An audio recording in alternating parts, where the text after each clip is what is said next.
The UTMB is 104 miles. So that's 167.5 kilometers and 10,500 meters. So the route, to be fair, it varies a little bit each year depending on the route conditions, though it does largely follow the Ultra Trail de Mont Blanc. Episode 331, Ultra Running and the Ultra Trail to Mont Blanc Race with Anna Marie Watson. This episode of the Adventure Sports Podcast is sponsored by Action Heat. Action Heat makes the world's best heated clothing. Powered by rechargeable batteries, it's the perfect way to stay warm. Save 15% off your order when you go to action-heat.com/adventure. That's action-heat.com/adventure. You're listening to the Adventure Sports Podcast, brought to you by 180 Tech. We talk with adventurers from around the globe to bring you the inspiration and motivation you need to get started in the outdoors or to keep you moving if you're already there. Now here's your host, Kurt Linville. Hello friends, Kurt here. Today I have returning guest, Anna Marie Watson. Anna Marie is just a remarkable lady. She spent 10 years in the British military, and after leaving the British military, she decided that she wanted to have a more exciting existence than just your standard 9-to-5 life. So she biked New Zealand, she ran the Everest Marathon, she ran the Marathon de Sables, she was in the World Half Ironman competition, and then from all of these endurance activities, she realized that she had a lot to offer people who wanted to achieve big things. So she started a coaching business, which is Reach for More Coaching, which can be found at rfmcoaching.com. So if you are at home and you'd like to look at the pictures while we talk about this, you could go to rfmcoaching.com. But this year, Anna Marie did a lot of other things, including running the Ultra Trail de Mont Blanc and placing as 7th female, right? Yes, that's right. Hi, Kurt. Thanks so much. It's great to be back on the show and have the chance to share my kind of crazy adventures over the last kind of 10 months in the lead up to the UTMB and the half Marathon de Sables as well. It's been quite a journey. Yeah, so I wanted to give everyone a kind of a preview of what's going to happen here. We're going to spend a lot of time talking about the Ultra Trail de Mont Blanc because we haven't had a detailed account of that race from anybody yet on the Adventure Sports Podcast. But we also want to get into what's been happening with the whole Marathon de Sables scene. So you took first place in the half Marathon de Sables in Fuerteventura. That wasn't even a thing until this year, right? No, it's a brand new sparkling event on the ultra running scene, which is really exciting. The Marathon de Sables have basically decided to kind of expand their reach with the growth of ultra running and go to lots more kind of interesting places and design, amazing races that showcase some beautiful places. There's actually another event, which is starting today, the 27th of November in Peru, which is another Marathon de Sables. It's the same distance as the one in Morocco. So it's the same format, 250 kilometers, 6 stages over 7 days. And I'm really quite excited about following it online, on various kind of social medias. And I've got a couple of friends who are doing it as well. So I'm kind of looking forward to hearing how it goes. And you never know, it might be on the list for next year or maybe 2019 or 2020. You never know. So many races, so little time. You mentioned it was 250 kilometers over 7 days, but it's in 6 stages. And the way that translates to English is more or less, you run about a marathon a day for 5 days and a double marathon 1 day. And that's how they get to 250 kilometers. And you're self-supported. And the thing is, with those distances, that can kind of seem quite daunting, which is why they've also decided to introduce this half version, which was the one I was lucky to be invited to go out and take part in Fuerteventura. So maybe if the full version just is a little bit too much to kind of plunge into, this is like a gentle introduction, so to speak. Though, don't get me wrong, it still is pretty tough. It's all self-supported. The temperatures were, high 30s. And the terrain in Fuerteventura, which is basically a volcanic island, as part of the Canary Islands off Spain. It's absolutely beautiful. So you literally go from bona fide sand dunes to this black, really sharp, pointy volcanic lava. There's some stunning routes. They took us along by the sea. So you've got that contrast of kind of the desert reaching the sea, which is quite unusual. And the camaraderie as well around the Marathon des Sables, it was an amazing feel. And high 30s Celsius. Let's see if I can do this. We were just talking about before we hit record how fun it is to do these conversions. So high 30s, that would be... So what you do is you double it, take off a little bit, and add 32, Anna Marie. And so that becomes around 100 degrees, 90-something degrees. That sounds like, yeah, that's about right. And we'll get Google to help out with that. But those are really, really challenging conditions. And then you throw in the desert sands on top of that, and the terrain, the difficulty. What do you think the biggest challenge is? Is it the temperature, the terrain, running in sand? What do you think makes it the hardest? There was definitely times when it was the heat. There was one day, which was the long day, where the temperature just seemed to skyrocket. And the route that they took was through this valley where there was absolutely no breeze at all. So the air was just hanging there, and it felt as if you were wading through treacle. And I remember the route went underneath the road. There was like a culvert that you had to go through.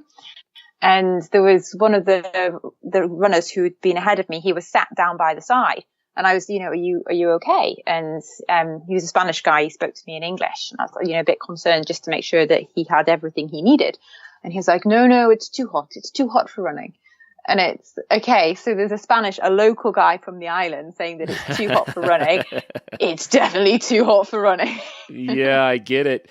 So 30 becomes 86. So 30s is 90-ish, and that's plenty hot. It can be even hotter than that in the Morocco version, right? It can, yes. It can climb to the mid 40s. Has it been 50s? I'm not sure. Yeah, it is. It's, try to acclimatize as much as possible. And I do seem to be able to cope with the heat relatively well compared to others. I don't know whether this links back to the fact that I lived in the Middle East for a period of time a few years ago. And even now, I love going to Bikram yoga. And I find that really supports my training from an endurance and strength perspective. I took my husband actually to a Bikram yoga session. It must have been about 2 weeks ago. And this is the second time he has been and accompanied me. The last time was in 2012. So you can tell that it's not quite his cup of tea, and it's taken me a while to persuade him back. And I think you can read into that what you will. Wow. It's an amazing thing to me. When we've had several guests that have talked about the Marathon des Sables, and I would kind of like to be able to say it's the Everest of ultra running, but I have to hesitate because while it would be most people's Everest in ultra running, we've had other guests who have run like the Continental Divide Trail or the Pacific Crest Trail, or they've done the 3,000 mile distances in some amazing times. And so I can't quite say that, the Marathon des Sables is the Everest, but I don't know what to call it. It is so big, so challenging with such tough conditions. Wow. It's maybe we could call it the granddaddy. How about that? I quite like the quote that Savannah Fines coined. He did the event back in 2015 as well, and he's an absolutely notorious explorer, and he called it more hellish than hell, which I thought was quite funny. And I was reading his book Heat, and he was asked by a reporter what was his favorite part of the race, and he basically said the finish line. It meant that I could turn and give 2 fingers to the camels. So just to put that in context, they have basically a couple of camels sweeping the race. So if you get caught by the camels, then you're pretty much, it's a little bit dodgy. You might be getting timed out. So you want to be keeping ahead of the camels. And there are some people who literally call themselves the Camel Club, and they will just be in front of the camels the entire way. Oh, that's funny. And the camels make such funny noises, and they don't have any trouble going those distances on that sand. So, they just want to laugh at you, right? That's horrible. I have never heard that the camels were pursuing everyone. That adds a different angle on the whole thing. Yeah. Congratulations on the half Marathon de Sables, first place female. That is awesome. Yeah, it was, I have to admit, half Marathon de Sables. I know we've delved kind of straight into chatting about it. It was never my priority for this season. I was lucky to be invited by WAA, who are a French endurance company who've been supporting me for the last couple of years. WAA stands for What an Adventure. So it does align quite nicely with, I don't know, my ethos and philosophy about life and work and everything in general. So they were the main partner with MDS, and they produced an amazing kit that is basically prototyped for the Marathon de Sables. So they invited some of our athletes out from all over the world. So we had a team, and there was people from Singapore, Hong Kong, which was great to be a part of that experience as well. Though it all was a little bit last minute, and I'm kind of coining this because it basically came 3 weeks after the UTMB, which we'll clearly get on to talking about in a minute. And for me to have two races that close together, it probably wasn't the most sensible decision I've ever made. Though sometimes you kind of have to take your sensible head off and just kind of have a go. So I didn't know how I was going to fare at all.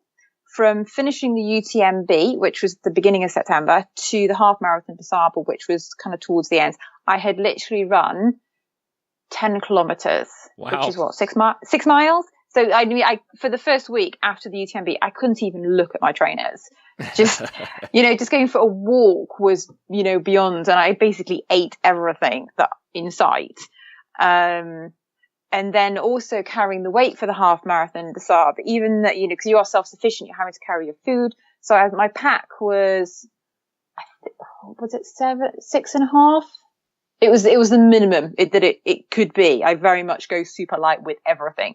And I'd gone to the stage of, taking all my food out of its original packaging. And like my Cliff Bars, for example, I'd wrapped in cling film. My Rehigh rations I kind of put into other bags because it makes it pack easier. And actually that's slightly lighter. So I wasn't quite sure how my body was going to react, A, running, but then B, running with my rucksack. So very much I was on the start line on the first day, which is absolutely beautiful. We were on this beach. And it was right. Okay. How are the legs going to cope? And the route as well. You don't know what the route is. You get given the route card, basically at the beginning of the day.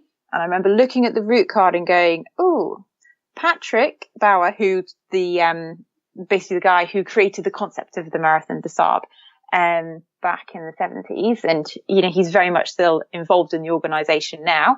And he's renowned for being a little bit, I don't know, cheeky, a little bit sneaky in his route design. He definitely wants to test the competitors, shall we say.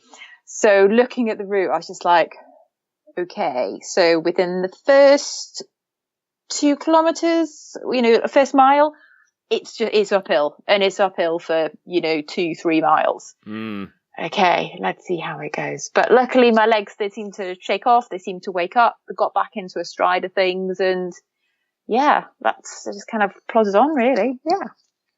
Well, that's cool. And I've often wondered that too. When you do a bigger event, then how much recovery do you need before you can do another big event? And I think that so many ultra runners have proven that our bodies just adapt to what we force them to do.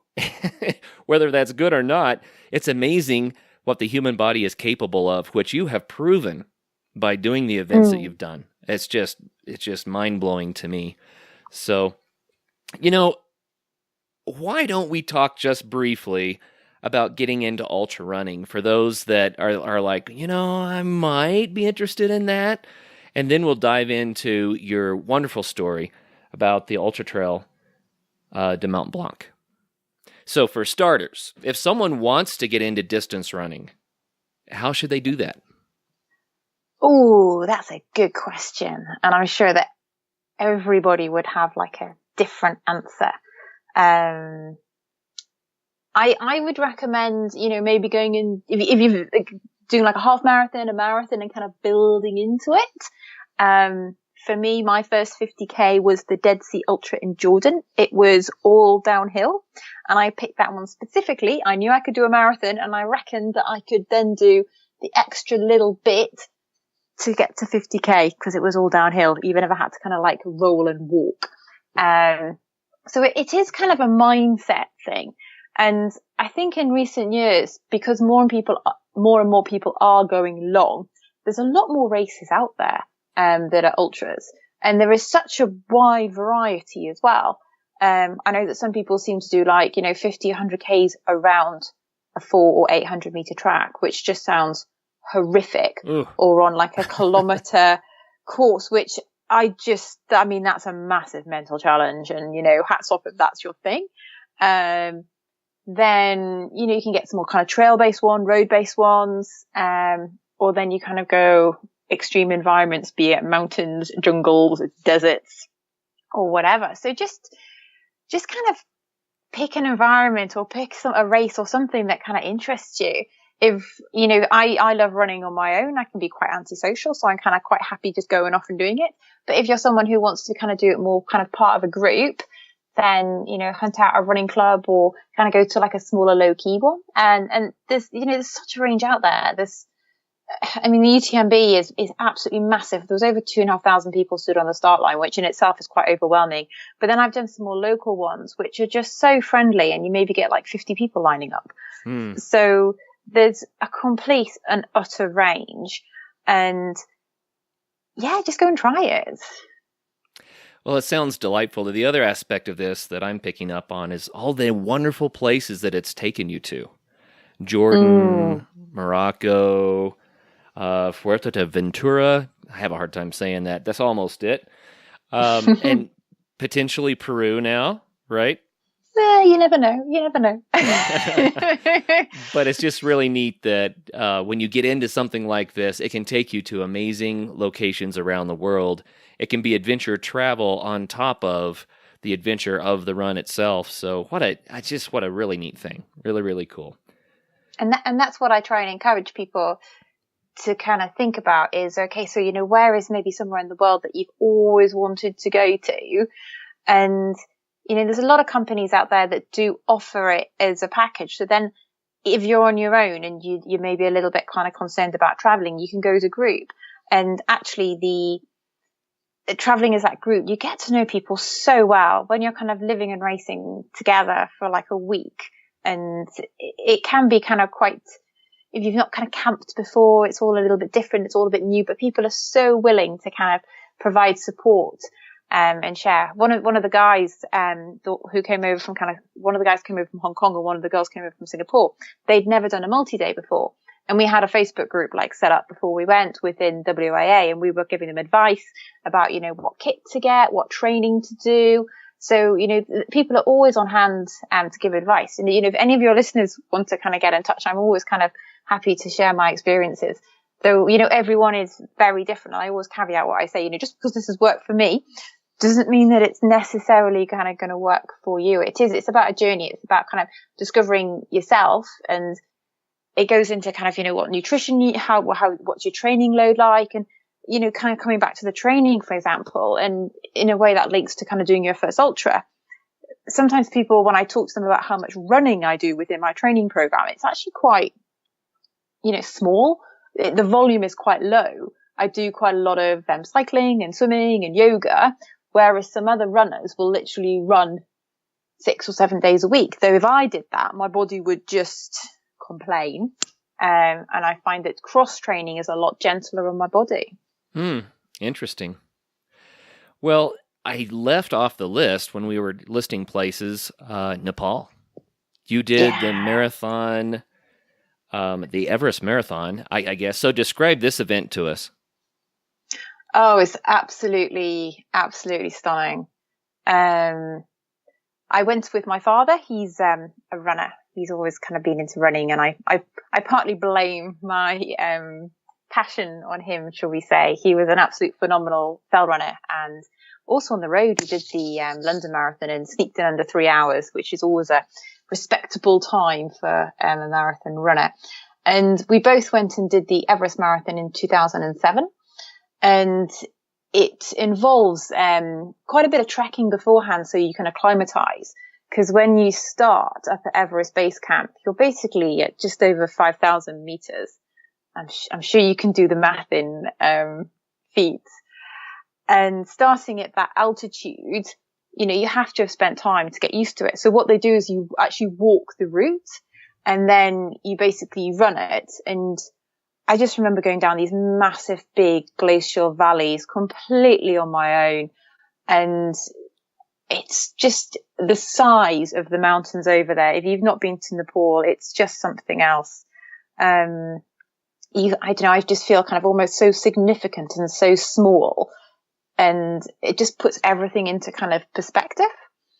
There's a few events in Nepal actually now, and one of my friends has just gone and done one with a company called Impact Marathons, and they kind of link races to doing some work with local communities as well, which I think is a really interesting crossover when you can go and, can travel, you can see different parts of the world. You can also, help a local community, by, giving your time, and then you can go and do a race as well. So I do find it quite interesting the way that companies are kind of bringing all of this together, to provide different opportunities and challenges for people. So you were starting there around 16,000 feet. That is up there. 16,000. Yeah, it was so cold as well. I remember I actually started running in my down jacket, which because it was still dark. It was absolutely freezing. And I was just like, I'm not taking my down jacket off. It's this big kind of heavyweight puffer jacket. And it was still dark. And I can remember the sun kind of just coming up. And the first bit of the route is over this boulder field. So you're running in inverted commas, picking your way through it. And then once you get kind of down a little bit, though you kind of may think, oh, so you're starting at, Everest Base Camp and you finish at Namche Bazaar. It must be all downhill. It's like, no. There's a few lumps, shall we say, and Sonasa Hill will be forever ingrained on my mind for just being, lead legs. And because you're so high up as well, you're trying to gasp for breath and just, there's nothing there. But finishing that finish line, you kind of see all the blue tin roofs of Namche, kind of come into view. And then the last section is actually a bit of an out and back, probably for about 4 miles. So what that means is when you're kind of going out, you see everyone who you've basically spent 2 weeks trekking with, and everyone is just kind of cheering each other along and giving each other a little bit of support. And then at the end, the kind of the celebration party as well. There's definitely a few beers over an odd game of pool, with a bit of music and a bit of dancing, which was always good fun. What amazing life experiences. Isn't that really cool? It's not just about the distances you're putting in. It's about the people you meet along the way, the places that you go. And I love the aspect that you brought up that organizations now are starting to do humanitarian type projects as a part of these races. I think that is a brilliant idea. Very, very cool. Yeah, no, I was following one of my friends, King Ingleby, on Twitter and Instagram. And there was pictures of her doing some rebuilding, because clearly after the earthquake, Nepal is still in desperate need of support. And it really needs visitors as well. The tourist industry is absolutely key for it, from an economic perspective. And there are some amazing trail races. There's one on my radar at the moment, I have to admit, which is the Mustang Trail Race, which is up in the northwest of Nepal.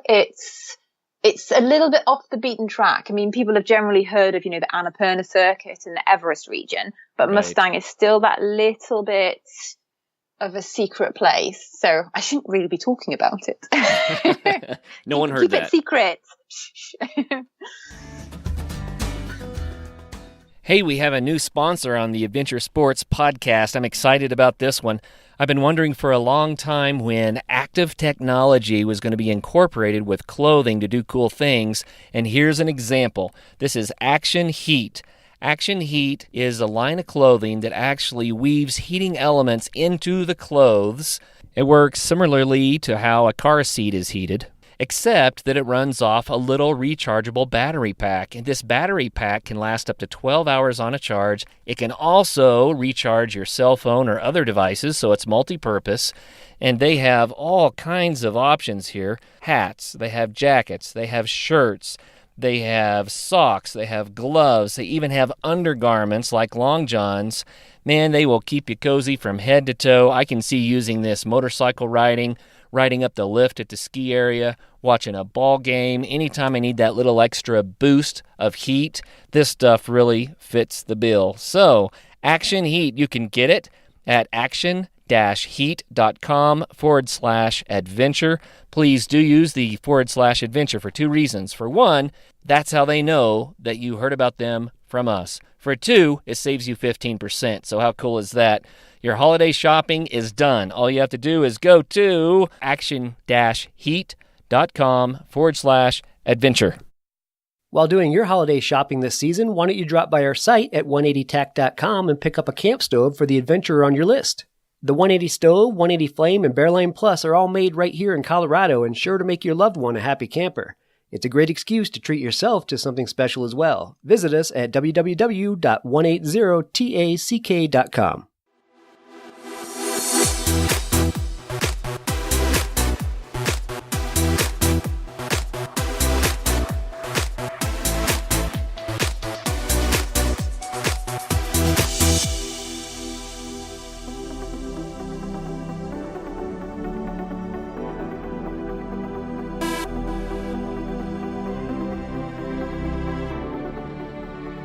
I think it's time that we dive into the Ultra Trail de Mont Blanc.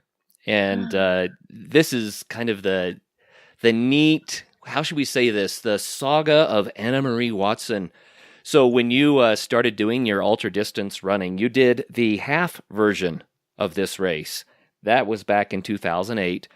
And then this year's race in 2017, you did the full version, and it gave you the opportunity to say, okay, what have I accomplished, right, in these 9 years? And so share that story with us. Yeah, so the CCC, which stands for the Kumaya Champex Chamonix, which is basically the half version, we'll call it, of the UTMB. So just, sorry, to give your kind of listeners some context. So the UTMB, it first started in 2003, and that was the main race, the UTMB, and there was about 700 people who did it. The following year, 2004, it doubled in size, and it just basically getting bigger and bigger and bigger. So then rather than just having like one race, the UTMB, they then kind of branched off and had a series of races.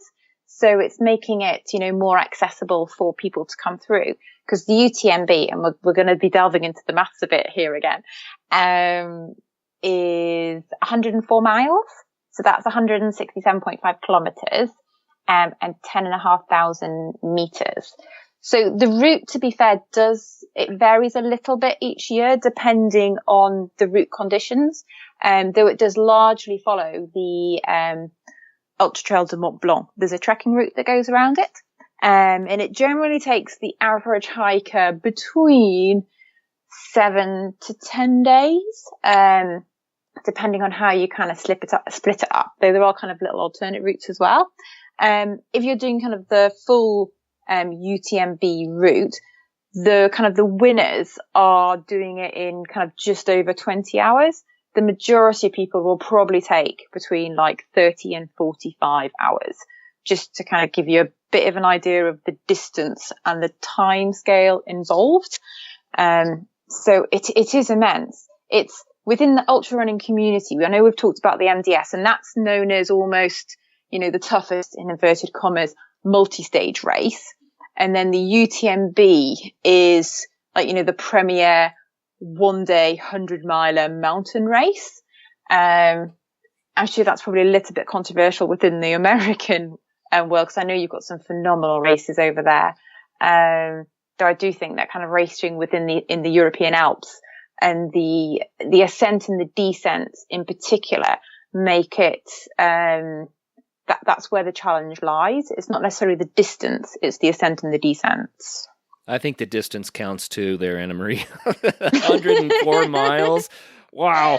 And so that is Yeah. 34,449 vertical feet that you cover in this race. So that's like doing, well, I mean, think about this. We just talked about Everest Base Camp and starting that race around 16,000. So even if you do from base camp to the top of Everest and back again, right, then you would have to do that, what, 3.5 or 3, I don't know, my math isn't great today, but you get my point. This is like doing Everest over and over and over again without going to 29,000 feet, granted, but still, it's like doing that much elevation in one day. And this is the key to the race, is, and this is what I very much took into consideration during my training. It's not the distance that you need to worry about. And I'm not saying that kind of a little bit passé. It's the ascent and the descent. So when you're training, you want to be doing as much ascent and descent as possible to strengthen your legs, because it's the descent, it's basically your quads that are going to give up on you. So my training program, which my coach, Danny Moore from More Performance, he's actually based in Sydney, but I've been working with him for 3-4 years now. He knows me well and keeps me on track very well. So, we were designing my training program, and, I live in England. There's not many massive mountains in England. So I've got a hill kind of a half an hour away from me that I would drive to.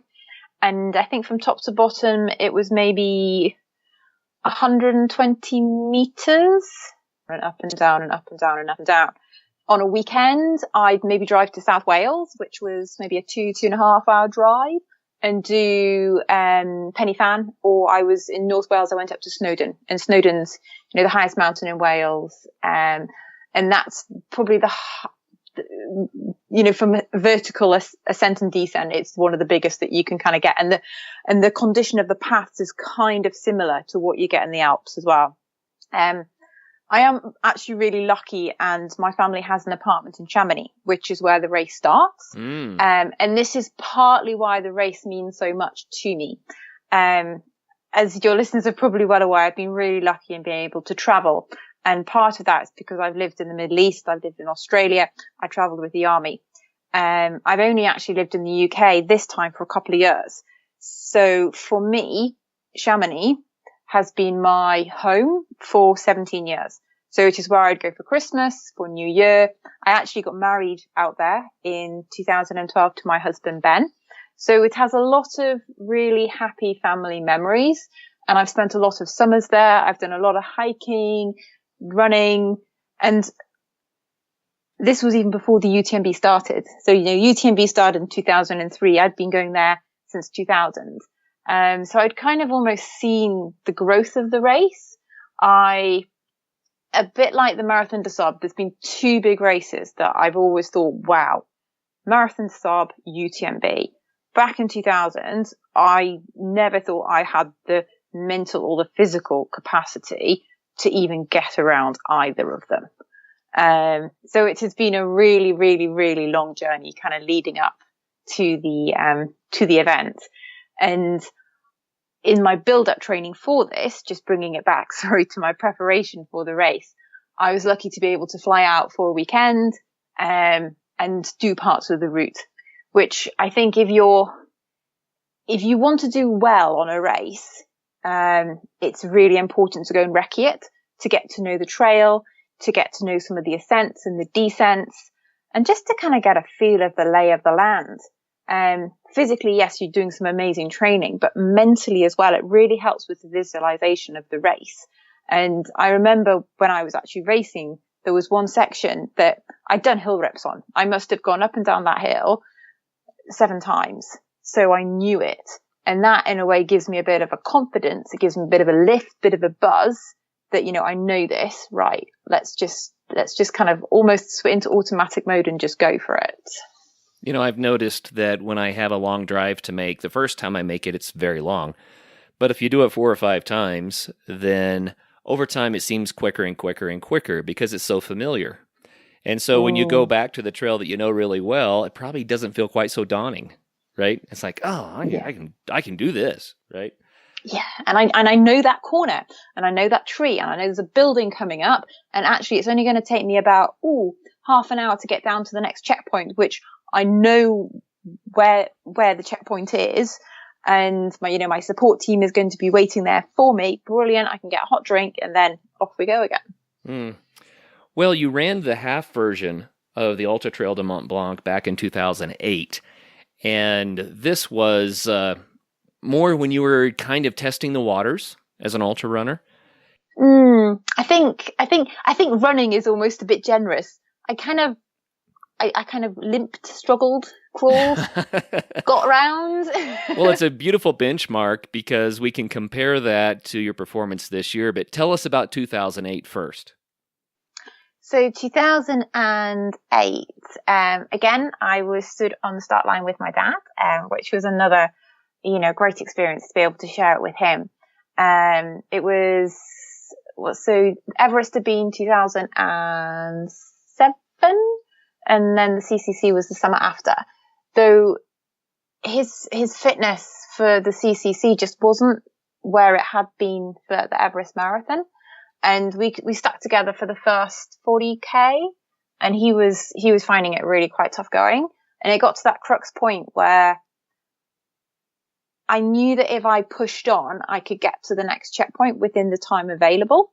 Though if we both continued at the pace that we were going, we were both going to get timed out. So it was kind of a bit of a, right, this is the situation. Right. Is it okay to kind of push on? And he kindly was like, look, just go for it. Which is always quite hard when I don't know if you're racing with a friend and one's, doing, feeling really strong and the other one's struggling. How do you kind of balance that? And you almost have that conversation before you go into the race, so you know what the expectations are. Everyone will kind of come to their own conclusion, about that. And, I do speak to some people and they stay together for the entire time and, they pull each other through. I do like running. As I kind of mentioned before, I'm quite antisocial. I quite like getting into my pace. And I don't know, there's something about just being out and alone, and particularly when there's the 2 times of day I really enjoy being out, which are when it's kind of getting dusky, and then in the early morning as well, when the sun's coming up and you've got through that witching hour at night where generally the hallucinations start at some point. So what kinds of hallucinations have you had on these runs? I have to ask that. They're the funniest stories when people share them. It's just so random. There's a couple that kind of spring to mind. During the CCC, there was, I don't know, in America, do you have like the Michelin Man? Like a big kind of right, puffy kind of Michelin Man, all white, kind of fat, bouncy. Yep, and the I was tire running guy. down. Yeah. So I was running down the hill, and I swear there was just like a crowd of them, and they kept like the trees like bend over, and they were kind of like bending over and trying to grab me. That was a bit random. Yeah. And then I had another one where I was doing an event in the UK, a ultra along the Jurassic Coast, which is in South England. It's the equivalent of 3 marathons back to back. And I must have been in about the last half an hour, and I was running with this guy actually. And I was kind of just beginning to really quite lose it. And I was like, are there hyenas running along the beach behind us? He's like, no. I was like, are you sure? I'm sure they're just kind of keeping a pace with us, and I can see their kind of tongues lolling. Like, no, just keep running. I'm like, okay, yeah. Wow.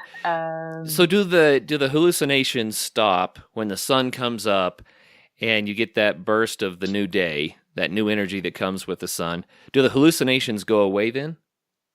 Yes, they do. I've not had them. It's only been at night. The reason I'm asking is I don't know that it's exhaustion that causes that so much as running in your sleep, because you've been at it all night long. And it's like the mind goes into the dream world.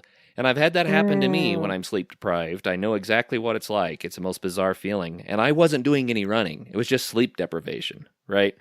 So I wonder if in these events, it really is just being so tired that your body is kind of halfway in sleep mode.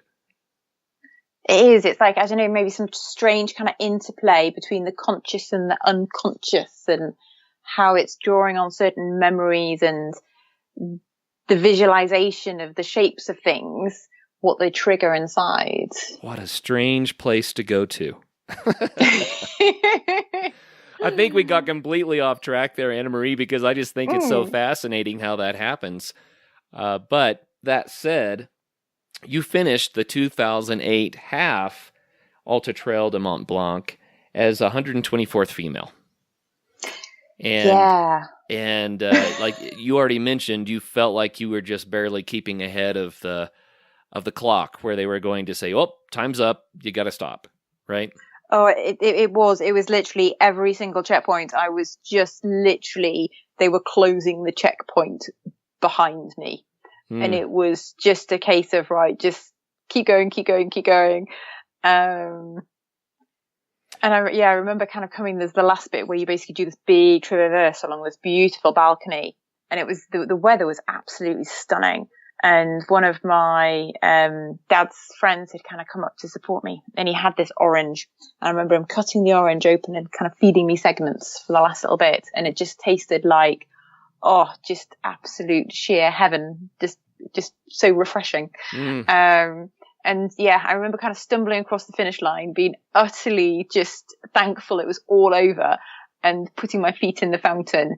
And I do find it quite an interesting contrast to how I performed like this year. And this year, I smiled the entire way around. I absolutely loved it. There's loads of pictures of me just kind of grinning, even though the weather conditions were horrific, and I can touch on them in a minute. Whereas, 9 years ago, I think you've maybe got 2 photographs of me looking really quite grumpy. Though I think, it's just a testament to the fact that how much, I've developed as an athlete, from a physical perspective, and also from a mental perspective as well. The training that I put into UTMB was, from a time perspective, it's been my main goal this year. It's taken up a lot of time. But also for the research for the equipment, testing things out, getting my nutrition right, getting my sleep right in the lead up to the entire event. Whereas with the CCC, my preparation was haphazard at best. I wasn't working with a coach. My nutrition, I just didn't have a clue about. So I think it just kind of goes to show that when you put the preparation in and the planning and the time, actually it makes the race sometimes far more enjoyable as well. Though it does show that, I've not always been a top athlete. Back 9 years ago, I was scraping around at the back of the field, bringing up the rear. That's still a double marathon. That, yeah. But, if I can do it, then so can everybody else. If you put your mind to it and you really focus on something and you put the work in, that's what it is about running. It's, anyone can kind of go out there and do it. And it can be so satisfying to, you can run a little bit further, you can run a little bit faster. It's, if you put the work in, then the results really pay off, and anybody can do that. Right. Well, and then doing the quadruple marathon version this year and finishing 7th female, congratulations. That is amazing. But that just goes to show that you've learned an awful lot about this over the years. And I'm sure I've still got an awful lot to learn as well. Hey friends, it's really been fun the last couple of weeks watching the early season snow start to blanket the high peaks. Winter is on the way. Bentgate Mountaineering is ready to help get you prepared for your epic winter. Come check out the latest in alpine touring, telemark, NTN, and splitboarding gear. They have brands like Black Crows, DPS, Dynafit, G3, Icelantic, K2, Technica Blizzard, Arc'teryx, Mammoth, Solomon, Volley, Neversummer, Jones, and BCA. And you do need to be safe out there. Bentgate has the latest in avalanche safety gear. They have beacons, airbags, shovels, and probes, and they're ready to help you educate yourself on snow safety. They also rent out gear, so you can get your skis and your boots there, as well as your avalanche safety equipment. What's more, they also have free demo ski days at local resorts so you can try out the latest gear. Now, how much fun does that sound?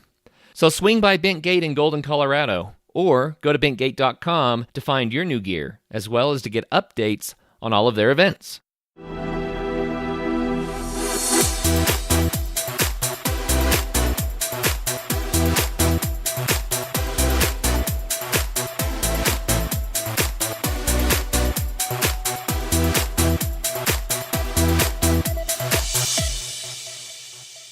Well, let's translate that back into life, into everyday life. What have you learned from ultra running and from training and learning to have that perseverance and that tenacity?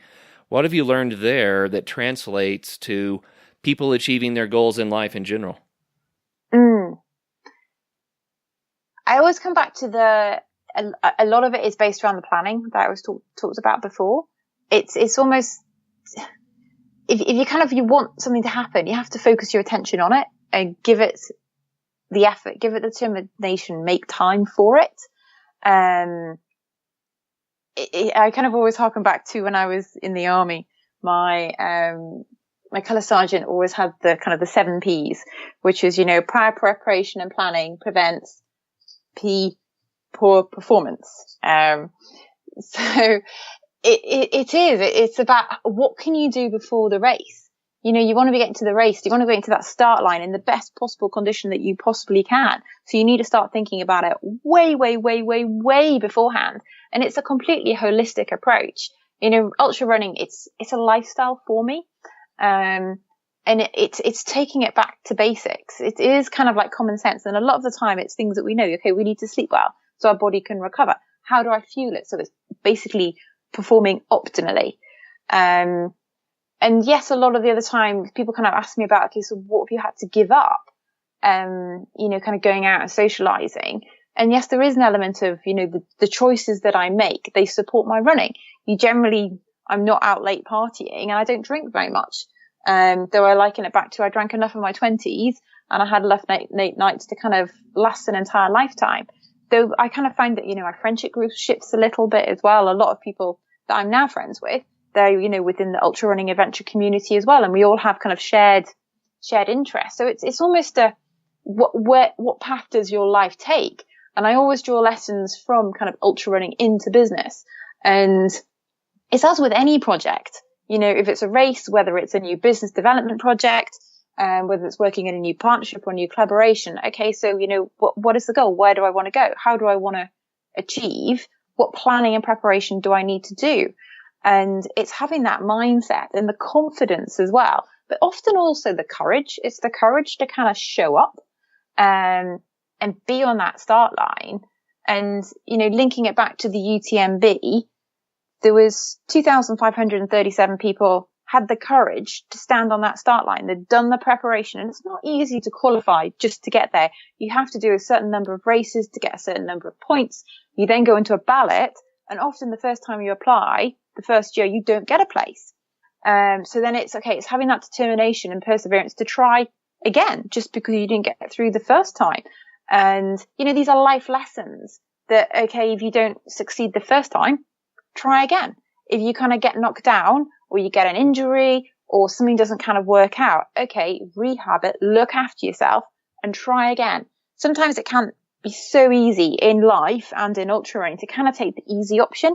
Particularly living in England, the weather, for example, isn't great. You can look out the window and go, oh, it's raining again. Oh, I'll just not bother.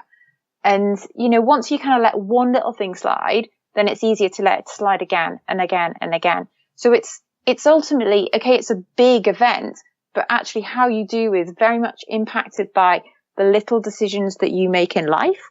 And you can bring that back to, if you wanted to lose a bit of weight, well, it's like every decision, what do you put in your mouth? If you're kind of trying to save some money so you can save to travel, it's every little kind of thing that you want to be spending your money on. So it's kind of breaking it back to those in the moment decisions that you make. Bringing it all the way back home to the moment that you're in.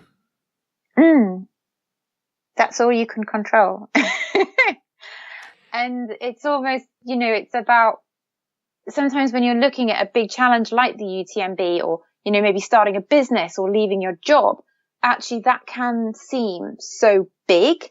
And it's the future that you're maybe kind of generalizing about or catastrophizing about, or, making some far-fetched failure, or I'm not good enough, or something attached to it. Though, you can't control that. That's in the future. Let the future be. Come back to the moment. What can you do?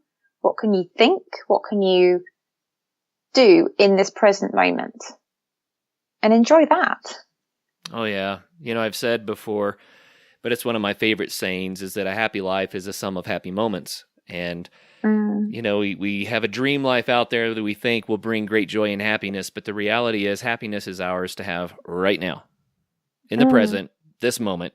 And you'll never get that anywhere else. If you can't do it now, it's not going to happen later. So the big goals and the big dreams give us something to motivate us to make better decisions, to take healthy actions, to be involved in things that lead us in encouraging directions and encouraging relationships. I get all of that you said in detail. I'm paraphrasing. But what happens, Anna Marie, when we actually reach the big goal and then we step to the other side of it?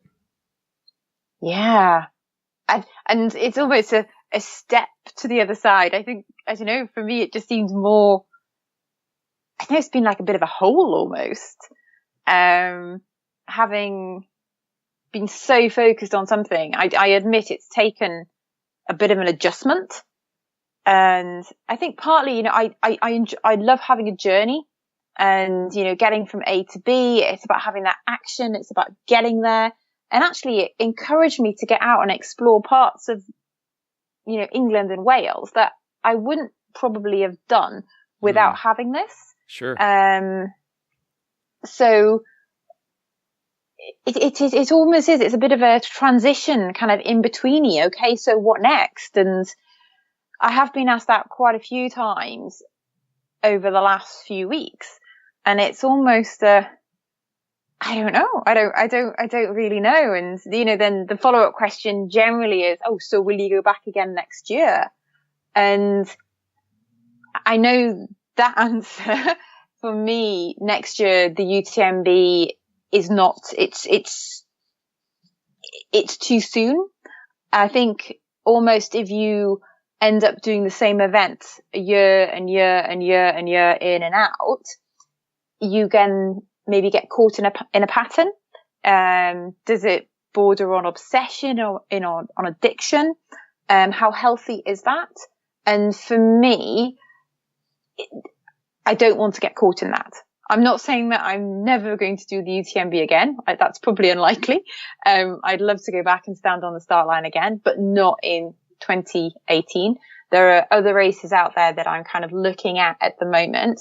And I'm hoping to, continue with WRA and go to some other races that are on the Ultra Trail World Tour, which the UTMB is part of.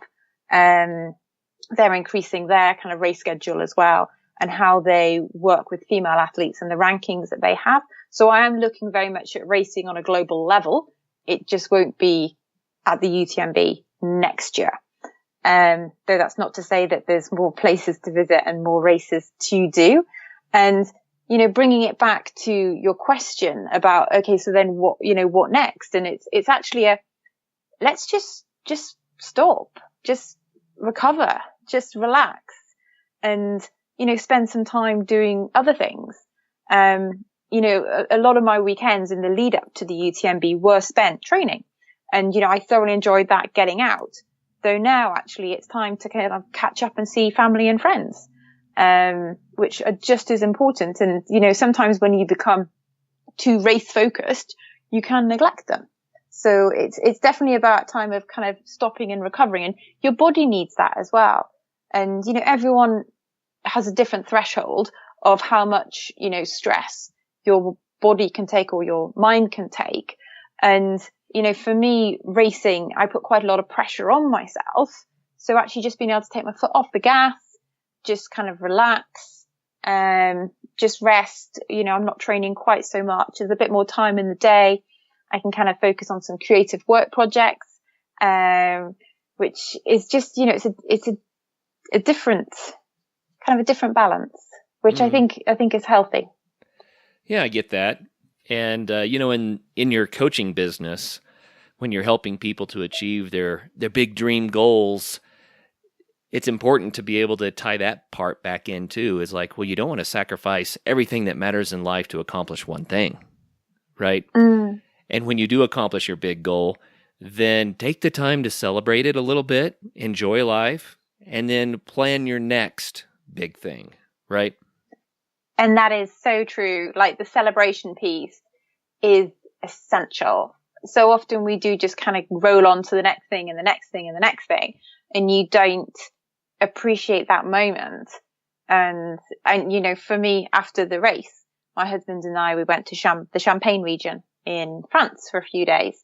And clearly the Champagne region is known for its champagne. And I like champagne. So we had a good few days tasting champagne there, which was absolutely fabulous.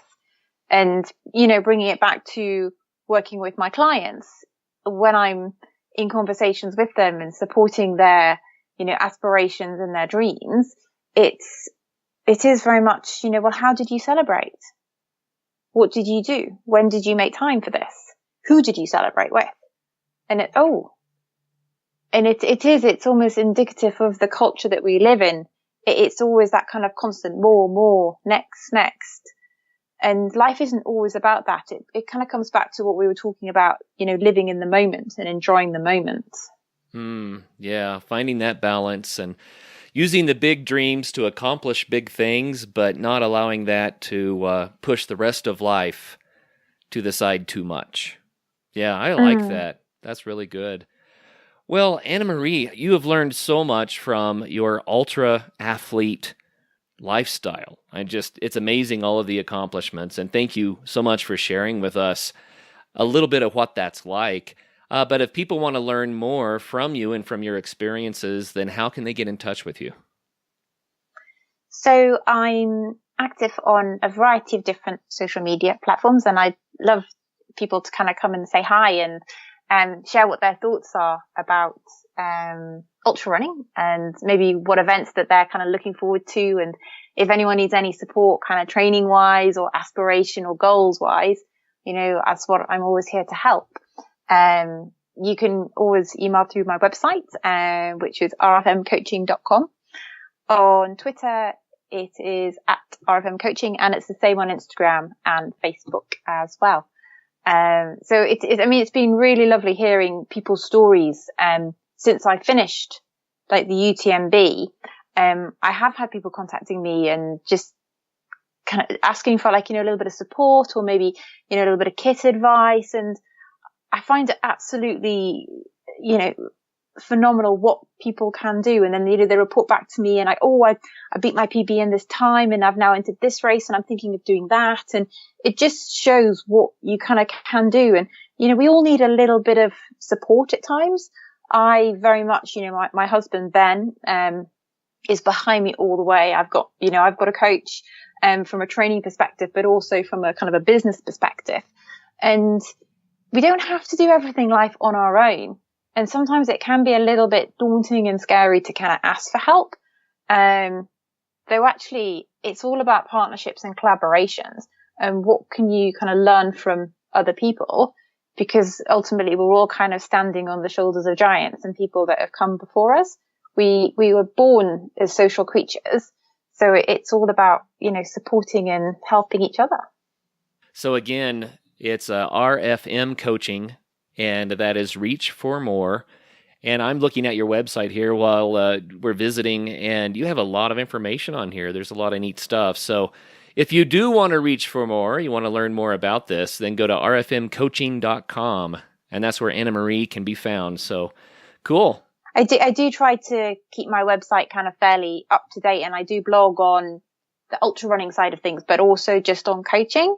And, within the coaching world, what I love to do is to take people outdoors. So rather than having the coaching conversations, inside, then I like to take my clients outside for a walk. I do feel that being within nature and having that kind of movement of walking, it just adds a different dimension to the coaching conversation. And it's just so much more liberating and creative rather than kind of being stuck within four walls. Clearly, I do have some clients who live overseas, and that's kind of not quite possible. And it's more kind of virtual, though I do generally tend to sit with, as I am now, actually looking out the window. So then at least I can kind of see the trees and the greenery. It seems that when we are outside and we have a little bit of movement involved, it sparks new creativity. I found that. My Travis and I, my co-host Travis, he and I, from time to time, will do just that. We're trying to solve what to do next with the business. And so it's like, hey, let's go for a walk. It works. Walking meetings it's totally key. I'm doing a bit of research at the moment and reaching out to other coaches who use the outdoor space. So if any of your listeners are working within that realm, I would love to hear from you. I've got a kind of a short questionnaire that kind of delves into start coaching outdoors. What benefits have you seen? And I'm just kind of like trying to pull a little bit of research together, ultimately to then encourage other coaches to operate within the outdoors environment as well. I mean, clearly there's been a bit of kind of academic research done in it, but actually within the coaching profession, it's still quite a unique niche. And I'd love to support other coaches who are thinking of maybe trying it. Because I think it adds a different kind of dynamic to the relationship that you have with your client. And just, rather than kind of sitting opposite each other, just that side by side, it's just, the connection's just deeper. Yeah. Well, I'm afraid, Anna Marie, that we're running out of time today, but I certainly enjoyed hearing about all of your endeavors and especially more about the Ultra Trail de Mont Blanc. I think that is such an amazing race. What a beautiful place for a race. And congratulations on the amazing achievement. 7th place. That's awesome. Thank you so much.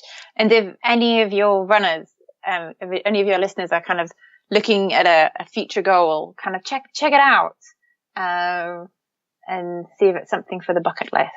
Oh, yeah, absolutely. And for all of our listeners out there, thanks again for listening in to the Adventure Sports Podcast. Maybe it's running for you, maybe it's some other adventure sport, but whatever it is, make sure that you find it, you set a big goal, and you pursue it. And if you'd like a little bit of encouragement along the way, then get in touch with Anna Marie. And so, until the next show, make sure you do get out there and have some fun.